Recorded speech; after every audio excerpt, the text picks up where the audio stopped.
ಸರ್ವ ಕರ್ನಾಟಕ ನ್ಯೂಸ್ಗೆ ಸ್ವಾಗತ.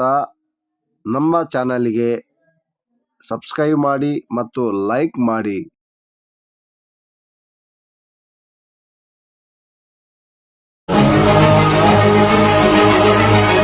ರಾಷ್ಟ್ರ ಸಂವಿಧಾನಕ್ಕೆ ನೀನೆ ಶಿಲ್ಪಿಯು ದಾರಿದೀಪವು ನೀನೆ ಕಲಿಸಿಕೊಟ್ಟೆ ಸಮಾನತೆಯನ್ನು ಏಕತೆಯನ್ನು. ರಾಷ್ಟ್ರ ಸಂವಿಧಾನಕ್ಕೆ ನೀನೆ ಶಿಲ್ಪಿ. ನಡೀತಾ ಇದ್ದಾವೆ, ದಲಿತರ ಮೇಲೆ ದೌರ್ಜನ್ಯಗಳು ನಡೀತಾ ಇದ್ದಾವೆ.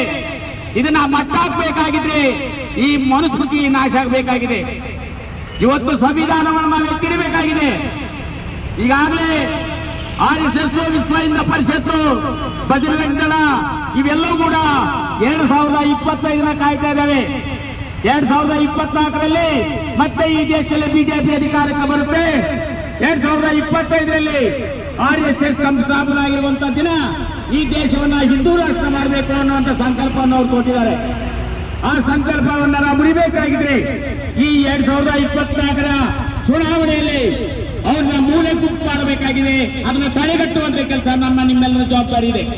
ಇದು ಇಲ್ಲದೇ ಇದ್ರೆ ಈ ದೇಶದಲ್ಲಿ ಹಿಂದೂ ರಾಷ್ಟ್ರವನ್ನ ಕಟ್ಟುತ್ತವೆ ಅನ್ನುವಂತ ಹೆಸರಿನಲ್ಲಿ ಈ ದೇಶದ ಬಡವರು ದಲಿತರನ್ನ ನಾಶ ಮಾಡುವಂತ ಕೆಲಸ ಮುಂದಿನ ದಿನಗಳಲ್ಲಿ ಕಾದಿದೆ ಅನ್ನೋದನ್ನ ಎಚ್ಚರಿಕೆಯನ್ನು ನಾವು ನೋಡಬೇಕಾಗಿದೆ.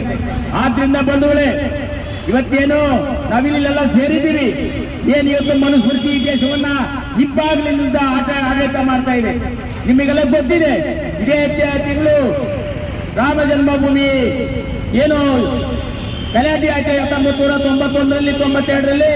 ಆ ನಂತರ ಇವತ್ತಲ್ಲೇನು ರಾಮ ಮಂದಿರ ಸ್ಥಾಪನೆ ಆಗ್ತಿದೆ, ರಾಮ ಮಂದಿರ ಉದ್ಘಾಟನೆ ಆಗ್ತಿದೆ. ಆ ಸಂದರ್ಭದಲ್ಲಿ ಅನೇಕ ಕಲೆಗಳು ಈ ದೇಶದ ಕೋಮುಗಲಗಳು ಆಗಬಹುದು. ಇದನ್ನ ನಾವು ಎಚ್ಚರಿಕೆಯಿಂದ ಗಮನಿಸಬೇಕಾಗಿದೆ.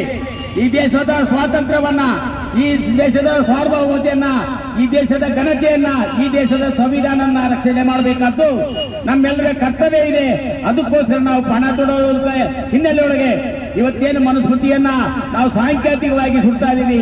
ನಮ್ಮ ಮನಸ್ಸುಗಳಲ್ಲಿ, ನಮ್ಮ ಮನೆಗಳಲ್ಲಿ, ನಮ್ಮ ಸುತ್ತಮುತ್ತಲ ಇರುವ ಈ ಮನುಸ್ಮೃತಿ ಸಂಸ್ಕೃತಿಯನ್ನ ನಾಶ ಮಾಡೋದ್ರ ಮುಖಾಂತರ ಡಾಕ್ಟರ್ BR ಅಂಬೇಡ್ಕರ್ ಅವರ ಆಶಯವನ್ನ ನಾವೆಲ್ಲರೂ ಎತ್ತಿರಿ ಅಂತ ಹೇಳಿ ನನ್ನ ಮಾತು ಮುಗಿಸ್ತೀನಿ. ಇನ್ಕಿಲಾಬ್ ಜಿಂದಾಬಾದ್.